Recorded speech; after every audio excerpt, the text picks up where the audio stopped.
नमस्कार मित्रों, क्या आपने कभी सोचा है कि मौन की शक्ति कितनी गहरी और प्रभावशाली हो सकती है?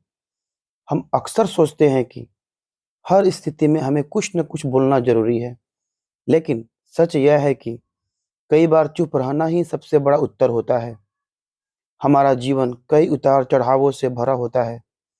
कभी हम गुस्से में होते हैं, कभी दुखी, तो कभी किसी से बहस में उलझ जाते हैं। लेकिन क्या सच में हर स्थिति में बोलना ज़रूरी होता है? आज की इस वीडियो में हम आपको गौतम बुद्ध की एक प्रेरणादायक कहानी सुनाने जा रहे हैं, जिसमें बुद्ध अपने शिष्य को समझाते हैं कि कौन सी 10 परिस्थितियां ऐसी हैं, जहां चुप रहने से जीवन बदल सकता है। मौन केवल शब्दों की अनुपस्थिति नहीं है, बल्कि यह हमारी समझदारी और धैर्य का प्रतीक है। जब हम सही समय पर चुप रहना सीख जाते हैं, तो हम अपने जीवन को अधिक शांतिपूर्ण और सफल बना सकते हैं। पहली स्थिति, जब कोई क्रोधित होकर चिल्ला रहा हो, तो बुद्ध कहते हैं कि इस स्थिति में शांति रहना चाहिए। दूसरी स्थिति, जब तुम्हारी बात से किसी को दुख हो सकता है, तो इस स्थिति में भी हमें मौन ही रहना चाहिए। तीसरी स्थिति, जब कोई व्यर्थ की बहस कर रहा हो, तो बुद्ध कहते हैं, यदि कोई तुमसे बहस कर रहा है और तुम जानते हो कि उसका उद्देश्य सत्य खोजना नहीं बल्कि तर्क वितर्क करना है, तो चुप रहना ही बुद्धिमानी है।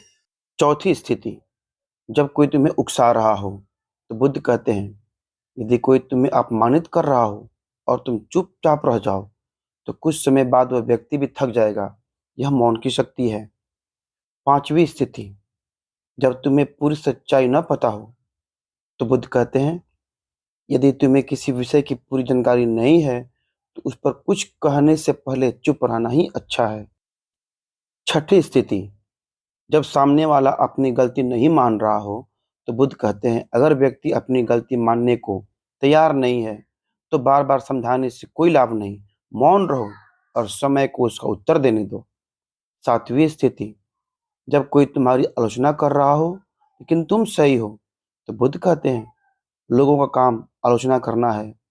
यदि तुम जानते हो कि तुम सही हो, तो उनकी बातों पर ध्यान न दो और शांत रहो। आठवीं स्थिति, जब कोई तुम्हारी निजी बातें जानना चाहता हो, तो बुद्ध कहते हैं कि इस स्थिति में मौन रहना तुम्हें सुरक्षा देता है। नौवीं स्थिति, जब कोई व्यर्थ की बातें कर रहा हो, तो इस स्थिति में भी मौन रहना ही सबसे अच्छा उत्तर है। 10वीं स्थिति, जब तुम्हें भीतर से शांति की आवश्यकता हो, तो बुद्ध कहते हैं कि मौन से बड़ा कोई ज्ञान नहीं। जब भी तुम्हें शांति की आवश्यकता हो, तो चुप रहो और भीतर झांको।